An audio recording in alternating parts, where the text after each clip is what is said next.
네, 천만 유튜버 찌양을 협박해 돈을 뜯어낸 혐의를 받는 유튜버 구제혁과 주작 감별사가 결국 구속 기로에 놓이게 됐습니다. 법원이 26일 구속 전 피의자 신문을 진행할 예정인데요. 구속 여부를 가리게 될 쟁점은 무엇일지 짚어보겠습니다. 남편 태권도장에서 관장으로부터 학대를 받아 의식 불명 상태로 치료를 받던 5살 어린이가 안타깝게도 사건 발생 11일 만에 숨졌습니다. 네. 관장에게 적용되는 혐의도 바뀔 전망인데요. 자세한 소식 손정혜 변호사와 짚어보도록 하겠습니다. 어서 오십시오. 어서 오십시오. 네. 안녕하세요. 자, 찌양에 대한 협박 관련 얘기부터 좀 해보겠습니다. 최근 찌양에 대한 그 협박 사태를 계기로 검찰이 사이버 레카들의 어떤 불법적인 행동, 사적 제재 문제에 대해서 이걸 뿌리 뽑겠다 천명을 했었죠. 그 일환이나 할 수 있을 것 같습니다. 찌양을 협박한 혐의를 받는 유튜버 규제혁 또 주작 감별사에 대해서 구속영장을 청구를 했고 내일 모레 이제 영장 심사가 진행이 되는데 일단 혐의점부터 좀 짚어볼까요? 네, 혐의는 이런 겁니다. 그러니까 이 사람들의 과거를 폭로하겠다라는 협박을 통해서 금전을 갈취했다라는 것인데요. 예. 협박, 공갈, 강요, 의무 없는 일도 이제 시켰다라는 강요죄까지 들어가 있는 상황입니다. 공갈죄만 이제 기준으로 말씀드린다고 한다면 이 공갈 같은 경우는 기본 양형 기준이 징역 10월에서 2년 정도로 규정되어 있고 예. 가중처벌되는 경우에는 1년에서 1년 6개월에서 3년으로 실형이 나올 수 있는 중대한 범죄로 다스릴 수 있기 때문에 실제 협박으로 금전을 5,500만 원을 받았는지가 굉장히 중요할 것 같고요. 지금 이 두 명이 공동으로 공갈한 거거든요. 그러니까 2명 이상이 같이 범행을 하는 경우에는 또 양형 기준상 가중처벌되기 때문에 네. 실제로 만약에 유죄로 선고될 가능성이 있는 사안에서는 재질이 좋지 않고 특히 부인하고 있는 상황일 뿐만 아니라 피해 금액도 적지 않고 피해자의 피해도 심각한 상황이어서 중대하게 다스릴 수 있는 사안이긴 합니다. 네, 말씀해 주신 것처럼 구속 여부 빠르면 26일 오후 정도에 나올 것으로 전망이 됩니다. 그렇다면 구속 여부를 가를 최대 쟁점은 어떤 게 될까요? 범죄의 소명 여부입니다. 네. 왜냐하면 지금 구제혁 같은 경우는 내가 용역대금을 받는 용역 계약을 체결한 것이지 협박이 될 거로 받은 돈이 5,500만 원이 아니고 그에 관련된 계약서도 있다라고 주장하고 있기 때문에 예. 이 진술이 사실인지 아닌지를 밝히는 게 굉장히 중요한 건데요.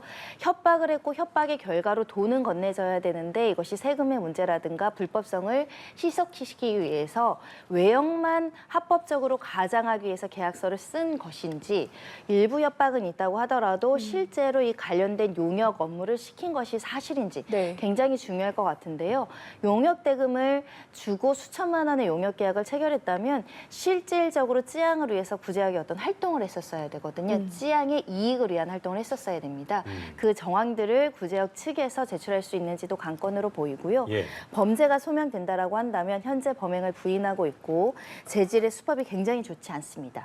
그리고 검찰에서 혹시라도 추가적인 피해나 추가적인 협박, 공갈이 있었다고 한다면 이것은 증거인멸 가능성, 도망갈 염려가 있다라고 영장이 발부될 가능성이 있습니다. 네, 이번에 이제 찌양 협박 사건을 계기로 사이버 레카들에 대한 사회적 공분이 굉장히 커지고 있습니다. 이런 그렇습니다. 분위기도 구속 여부에 영향을 미칠지 궁금하고 좀 어떻게 예상하십니까? 네, 구제혁이나 이런 주작 감별사 같은 사람이 이렇게 수천만 원을 받을 수 있는 것은 결국은 인터넷 세상에서 가지고 있는 파워, 영향력을 어떻게 보면 소위 말하는 갑질, 유형력이나 위력으로 행사했다라는 것이거든요. 그게 아니었다라고 한다면 찌양도 이 부분과 관련해서 돈을 건넬 이유가 전혀 없습니다. 그만큼 언론상에서 방송상에서 또는 유튜브 채널이라고 하더라도 대중들에게 방송하는 사람들의 기본적인 어떤 질서 그리고 어떤 경계심, 도덕관념, 법치 굉장히 중요한 것인데 유명하다고 해서 이렇게 말로 하는 방송의 힘을 이용해서 사회적 약자나 피해자에게 이렇게 돈을 갈취하는 것은 굉장히 근절돼야 되고 앞으로 발생해서는 안 되고 또 폭로전을 계기로 개인의 사익을 추구하는 걸 금지해야겠죠. 네. 그렇기 때문에 검찰에서도 엄중 대처한다라는 것이고 대중들도 분노하고 있고 굉장히 중대하고 파렴치한 범죄라고 해석하고 있는 상황입니다. 자, 이번을 계기로 어떻게 보면 뭐 정의로운 척, 좀 불순한 의도로 악행을 일삼았던 유튜버들이 좀 뿌리 뽑히길 기대해 보겠습니다. 자, 다음 주제 만나볼 텐데요. 저희가 이 시간을 통해서 많이 보도해드린 사건이었죠. 경기 양주의 한 태권도장에서 관장에게 학대를 당해서 의식 불명 상태에 빠졌던 5살짜리 남자아이가 끝내 사망을 했다는 안타까운 소식이 전해져 왔습니다. 사건 발생 11일 만이네요. 네, 너무나 안타깝습니다. 생명 하나의 또 다른 생명, 그것도 너무 어린 생명이 이렇게 무참하게 학대의 피해로 죽게 되는 상황을 목도하고 있는 것인데 더군다나 그 가해자가 아이들을 보호하고 지도할 의무가 있는 또 태권도장이라는 점에 대해서 충격적인데요. 예. 사안의 내용도 참 잔인합니다. 아이를 이제 매트 같은데 이제 놓고 굉장히 가혹한 행동을 했는데 문제는 아이가 너무 힘드니까 그 와중에 살려주세요, 살려주세요라는 요청을 했다는 것이고 그 시간만 20분입니다. 20분이라면 적지 않은 시간임에도 불구하고 이 태권도장, 이 관장 같은 경우는 아무런 구호 조치나 아무런 구조 조치, 보호 조치를 하지 않았다는 점에서 굉장히 비난 가능성이 많은 상황이고요. 결국은 심정지 상태에서 의식불명 그리고 사망에 이르게 된 사안입니다. 네, 이 아동이 사망함에 따라서 죄명은 아동학대 중상해에서 아동학대 치사 등의 다른 혐의로 변경이 될 것으로 좀 보이는데 이 부분에 대해서도 좀 짚어주실까요? 네, 치사라는 결과가 도래했기 때문에 아동학대 치사죄로 적용이 되고요. 네. 아동학대 중상해죄는 아동학대 특례법상 징역 3년 이상의 유기징역형에 처해지도록 되어 있지만 아동학대 치사 같은 경우는 무기징역형까지 선고할 수 있을 정도로 더 네. 엄격하게 다스리고 있고 유기징역 하한도 5년 이상의 징역입니다. 법률적인 제명은 치사로 바뀌어야 되는 것이고 처벌 수위도 굉장히 높아질 수 있습니다. 삼자인 입장인 저희도 이게 안타까운 마음 금할 수 없는 상황인데 유가족의 마음이 뭐 어떨지는 감히 상상할 수가 없을 것 같습니다. 근데 이런 상황이라면 사실 뭐 태권도 관장 측이 100번 1000번 사과를 해도 모자랄 상황인데 보도를 보니까 전화를 해서 사과는커녕 이제 합의를 해달라고 하면서 유가족들을 분노케 했다고 하는데 이런 경우는 향후에 어떤 양형에 있어서 굉장히 불리하게 작용하지 않겠습니까? 뭐 2차 가해까지를 해석할 수는 없지만 유가족 입장에선 더더욱 용서하기가 어려운 상황이죠. 네. 지금 부모를 잃은 부모의 심장을 헤아리기는커녕 지금 합의를 한다라는 것은 나의 어떤 형사처벌을 감면하기 위한 시도니까요. 예. 정말 절실하고 진지한 사과, 용서, 참회가 없으면 내 자식을 이렇게 죽게 한 사람을 어떻게 용서하겠습니까? 그런데 이런 사과 없이 합의만 해달라고 요구를 했다라는 점에 있어서도 합의의 어떤 제한 과정, 이행 과정도 적절하지 않은 것이고 피해자들의 피해를 회복하는데 진정으로 노력했다라고 보이지 않는 측면이 있고요. 특히 우리 아동학대 사건에서는 양형 기준에 굉장히 중요한 요소로 6세 미만을 설정하고 있습니다. 예. 6세 미만에 대한 학대를 했을 때 훨씬 더 가중처벌한다는 것인데요. 그만큼 취약한 아동 나이라는 겁니다. 범행에 취약한 6세, 제대로 자신의 의사표현도 하지 못하고 어른들이 공격했을 때 방어하지도 못하고 엄마한테 정확하게 설명할 수 없는 아이를 수차례나 이렇게 학대를 했고 결국은 죽게 이르렀다라고 한다면 최고형도 나올 수 있는 상황이고요. 네. 가중된 양형 기준만 7년에서 15년형인데요. 앞으로 합의가 될지는 지켜봐야 되겠지만 진짜 용서를 구하고 싶으면 이런 태도로는 좀 어렵지 않을까 합니다. 네, 특히 이번 사건이 이제 발생한 뒤에 이 관내에서는 아동학대가 있었다라는 고소건이 추가로 접수돼서 경찰 쪽에서 지금 추가 조사를 하고 있습니다. 이거 추가 고소건과 이번 사건이 별개로 진행되는지 그 여부도 궁금하네요. 신속하게 재판이 이루어진다라고 한다면 병합돼서 재판이 진행되는 것이 더 나을 수 있는 상황이고요. 네. 지금 간원에 한 258명의 명단을 확보했다라고 합니다. 전수 조사를 통해서 다른 아이들에게도 평소에 이런 식으로 학대를 한 경위가 있는지를 살펴본다라는 것이고요. 아동학대 범죄에서 굉장히 중요한 양형 기준 중에 하나는 상습적입니다. 그러니까 아이를 학대하고 아이한테 함부로 하는 사람은 반복적으로 하는 경향이 있기 때문에 상습적이거나 반복적으로 이루어지면 말씀드린 양형 기준이 굉장히 높아질 수 있어서 추가 피해 여부도 조사 중인 상황입니다. 예, 가슴 아픈 소식 만나봤고요. 다음 주제 만나보겠습니다.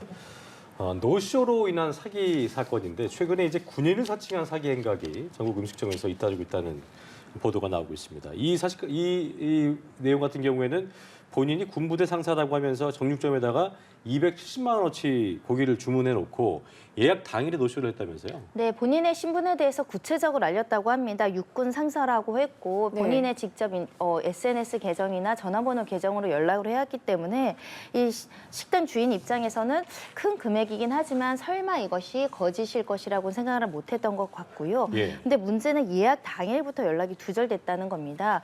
이렇게 수백만 원어치의 고기를 하려면 일단 우리도 도매상한테 고기를 가져오고 손질하고 정리하는 과정을 있어야 되기 때문에 상당한 인력과 시간이 들어가는 작업임에도 불구하고 마치 당일날 연락두절하면서 정말 계약을 불이한 사안이라고 하는데요. 문제는 이런 군인을 사칭하는 사기 피해가 종종 발생하고 있다는 것이고 전국적으로 또 60곳 이상 이른다 이런 보도도 나오고 있어서 네. 군인 사칭이라고 하면은 일단은 조심하셔야 될 것 같고 특히 어떤 목적으로 군인을 사칭했는지 모르겠지만 아무래도 군부대는 위계 질서가 있고 관련된 계약서를 좀 달라 선 입금을 해달라고 했을 때 아 군인이니까 믿어달라 우리가 시스템이 그렇게는 어렵다 이런 점을 악용했는지는 모르겠지만 현재로서는 군인을 사칭해서 이렇게 아예 예약 당일날 방문하지 않거나 물품을 주문을 했으면서도 이것을 이행하지 않는 사건들이 발생하고 있습니다. 네, 이게 270만 원 어치면은 양만 해도 어마어마하지 않습니까? 이걸 일일이 칼집 넣어가며 작업을 했다고 하는데 통화가 잘 안 돼서 SNS로 대화를 했고 안타깝게도 선입금은 받지 않았다고 합니다. 뭐 노쇼피해 업주는 법적 조치를 검토하겠다라고 했는데 처벌 방법도 좀 짚어주실까요? 방법은 일단 형사적으로는 위계에 의한 업무 방해죄를 고민해 볼 수 있습니다. 위계라는 건 속이는 거죠. 이 사람의 오인, 착각, 부지. 그러니까 이 사람이 진짜 군인인지 알고 믿고 이것을 허위 주문하는 걸 모르고 이제 일을 하게 했다라는 게 위계에 의한 업무 방해죄가 성립할 수 있는 것이고요. 다만 이제 사기죄 같은 경우는 이렇게 사기를 하는 사람이 경제적 이득을 취득해야 되는데 그런 점은 없고 업주에게 손해만 야기했던 사건이기 때문에 사기죄로는 규율을 하긴 어려울 것 같습니다. 근데 그렇군요. 만약에 이게 위계한 업무 집행 방해도 고의성이 없었다. 예. 실제로 군인인데 뭐 여러 가지 경위로 이 집에서 물건을 사는 것이 불발됐다. 그럼 또 범죄로는 처벌하기 어려운 측면이 있어서 실제 이 사람을 특정해서 이 사람이 누구인지까지 알아내는 데는 굉장히 시간이 좀 소요되지 않을까 생각이 들고요. 네. 인사적인 손해배상은 당연히 가능할 수 있습니다. 왜냐하면 쉽게 말하면 내가 계약을 한 거죠. 구두 계약도 계약입니다. 물건을 산다고 해서 준비해놨는데 이것을 이행하지 않았기 때문에 발생한 손해배상은 청구할 수 있으나 네. 문제는 200얼마, 300얼마로 또 소송을 하고 고소를 하고 이 장사하는 입장에서 시간과 비용을 써야 되는 입장이니까 참 예. 피해를 많이 감당하는 결과로 많이 야기가 돼서 이런 사건 같은 경우는 좀 경찰에서 적극적으로 서민의 피해를 야기하는 사건이니 이 가해자들을 추적해서 조금이라도 손해배상을 할 수 있도록 조사도 좀 철저히 해야 될 것 같습니다. 그러니까 네. 사실 뭔가 사기를 한다는 거는 갈취를 한다든가 들고 지불을 안 하고 가져간다든가 뭐 이런 걸 얘기할 수 있는데 시켜놓고 노쇼를 한다. 그러니까 사실 불법적인 행동을 이게 반복된다는 거는 말씀하신 것처럼 처벌이 미약해지는 경우가 되게 많잖아요. 그러니까 이제 이 노쇼라는 것도 마찬가지일 텐데 온라인에서도 그래서 이제 이런 노쇼 같은 것들이 많아지다 보니까 방지 대책들이 공유되고 있는 것 같더라고요. 변호사님 보실 때 어떤 대책이 좀 필요하다고 좀 보세요? 일정 금액 이상 같은 경우는 반드시 선입금을 받는 것이 좀 필요하지 않을까 생각이 들고요.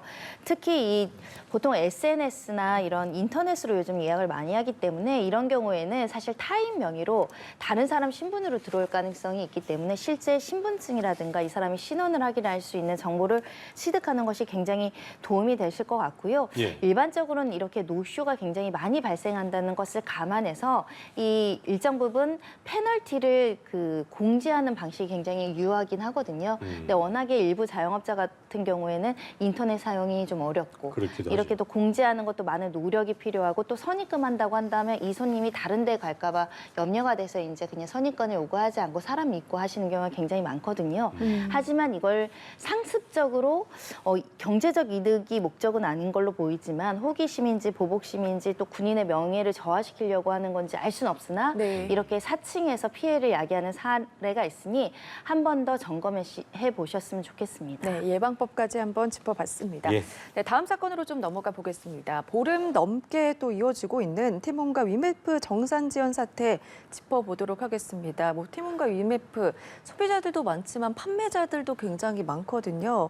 근데 지금 뭐 들어온 내용에 따르면은 티몬 위메프의 카드 거래도 이제 막혔다 뭐 이런 얘기도 있습니다. 지금 정리를 좀 해주실까요? 그렇습니다. 사실은 이게 하루 이틀 지난 문제가 아니라 네. 2주 이상 지나고 있고 하다 보니까 판매자들, 소비자들 지금 굉장히 불안감이 커질 수밖에 없는 상황인데요. 일단 그 구조는 이렇습니다. 소비자들이 티몬이나 위메프로 뭐 예를 들면은 여행 상품인 펜션을 예약을 한다고 했을 때 펜션은 판매자죠. 소비자는 돈을 냈는데 티몬에서 이 판매자인 펜션 업주에게 돈을 주지 않다 보니 항공권 회사에게 돈을 주지 않다 보니 결국은 이 판매사들도 지금 계약 계약 이행이 어려운 상황이고 계약 이행이 어려워서 호텔이 취소되거나 펜션이 취소되거나 항공권이 취소되면 소비자들한테 굉장히 극심한 피해가 야기되는 사안 아니겠습니까? 그런데다 이렇게 판매 대금이 정산되지 않는 상태가 오래되다 보니까 일부 대출을 실행했던 은행들도 티문과 IMF의 자금난에 대한 경영 리스크를 봐서 대출도 지금 금지되어 네. 있고 또 카드 결제도 지금 금지되는 일파만파 지금 여러 가지 피해가 빠르게 진행되고 있는데 결론적으로는 사실은 대금 정산의 시스템도 좀 문제가 있고 여기서 받아서 이 대금을 지급하는 소위 돌려막기 대금 방식도 굉장히 리스크한 것이고 티문과 IMF가 돈이 잘 돌지 않더라도 자금 유보력이 있다면 일정 부분 자금 유보한 금액으로 정산을 하면 되는데 그 부분도 좀 적다 보니까 자금난이 있다 보니까 중첩적으로 지금 소비자만 발을 동동 걸리는 상황인데 일부 소비자 같은 경우는 내가 여행 항공권을 지불을 했는데 항공사에서는 우리가 대금 지급을 못 받아서 취소를 해야 된다는 연락이 있고 그러면 네. 여행을 가야 되니까 일단 이중 결제를 하고 지금 티몬이나 IMF에 환불 요청을 했는데 그것마저도 묵묵부담이 있기 때문에 예. 이 부분에 대한 손해배상 문제도 나중에 불거질 것 같습니다. 예. 이게 보니까 결국 대금 정산이 미뤄지고 지급이 안 되니까 상당수의 판매자들, 이 셀러들이 해당 플랫폼에서 상품 판매를 중단하거나 빼고 있는 상황이라고 하는데 지금 뭐 박상 앵커의 말대로 카드 거래도 중단된 상태고 그 문제는 여름 휴가철 앞두고 나서 소비자의 피해가 진짜 크기 때문에 이 상품 미리 구매해 놓은 소비자들 같은 경우에는 환불도 지금 안 되고 있는 것 같더라고요. 그러니까 환불을 해줘야 될 의무가 있는 겁니다. 근데 자금력이 없고 지금 경영난이 발생한 상황이기 때문에 자금에 대한 부분이 안 되기 때문에 지금 환불은 해주겠다고 하면서 지금 시간만 차일피일 간다라는 것이 문제 있는 것 같고요. 대형 입점 이 판매사들도 여기서 계속 물건을 팔더라도 대금이 더 늦어지거나 환불이 안 될 가능성 때문에 철수를 하고 있는 거거든요. 그럼 이 대형 입점 판매사들을 믿고 어떤 상품을 계약하거나 물건을 산 소비자들은 받지 못하거나 환불이 되지 않는 상황에 처해져 있기 때문에 예. 소비자들만 지금 굉장히 좀 난처한 처지에 빠져 있어서 소비자보험과 공정거래위원회가 좀 이 사안에 대해서 좀 유심히 살펴볼 필요가 있지 않을까 생각이 들고 네. 일단 팀원 IMF 관련한 업체에서는 그래도 파트너사, 판매사들에게는 뭐 연이율 10%를 약속을 한다던가 나중에 상장하면 주식 대금을 할인해준다 이런 여러 가지 이제 보상책을 제시를 하고 있거든요. 근데 일반 소비자들한테는 명확한 지금 보상안이 안 나오고 있습니다. 그러니까 소비자들이 힘이 좀 약하다 보니 그런 점이 없지 않아 있는 것인데 그만큼 좀 국가 공권력이 소비자의 피해가 없도록 혹여 이 과정에서 소비자만 책임을 전가받지 않도록 조금 신경 써야 될 것 같습니다. 네, 지금 같은 상황에서는 뭐 위메프에서 티몬에서 결제가 불가능하고 결제 취소에 대한 환불도 당분간 어려워졌다 말씀을 예. 좀 해주셨는데 그렇다면 지금 뭐 소비자들의 피해는 계속해서 커질 수밖에 없는 상황이거든요. 보상을 받기 어렵다면 어떻게 또 다른 방법은 없을까요? 사실 원칙적으로는 소비자보호위원회나 민사소송을 통해서 실제 손해가 발생했다고 한다면 손해배상 청구를 할 수 있습니다. 네. 근데 예를 들면 제가 항공권 66만 원짜리를 했다가 취소되는 손해가 얼마이냐, 이게 정신적 위자료를 받을 수 있느냐, 이걸 또 변호사를 선임해서 소송할 것이냐, 소비자로부터는 굉장히 어려운 부분이거든요. 그러니까 집단적이고 단체적인 손해에 대해서는 이 책임져야 되는 위메프와 팀원에서 미리 소비자들한테 취소된 부분에 대한 보상은 어떻게 또는 지연된 부분에 대한 지연이자는 어떻게 이런 보상안이 제시가 되는 것이 합당하지 않을까 생각이 들고요. 네. 특히 일반 취소당한 입장에서는 직접적인 손해만 있는 게 간접적인 손해도 있습니다. 예를 들면 우리 여행을 갈 때는 숙박도 해야 되지만 항공도 하고 식당도 예약을 하잖아요. 한 곳이 취소되면 연달아 취소가 되는 문제가 있습니다. 그런 취소의 어떤 확대된 손해까지 감안해서 이제 보상안이 나와야 되지 않을까 생각이 들고요. 특히 판매점들에 대해서는 지금 손해배상 청구액이 굉장히 늘어날 가능성이 있으니까 지금 보상안을 제시하고 있는 것인데 네. 소비자들에 대해서는 지금 딱히 어떤 좀 기다려달라만 이야기하고 있기 때문에 조금 더 적극적인 보상안이 나와야 되지 않을까 합니다. 알겠습니다. 사건 사고 소식 오늘 말씀 여기까지 들어보겠습니다. 예. 지금까지 손정혜 변호사와 함께했습니다. 고맙습니다. 고맙습니다.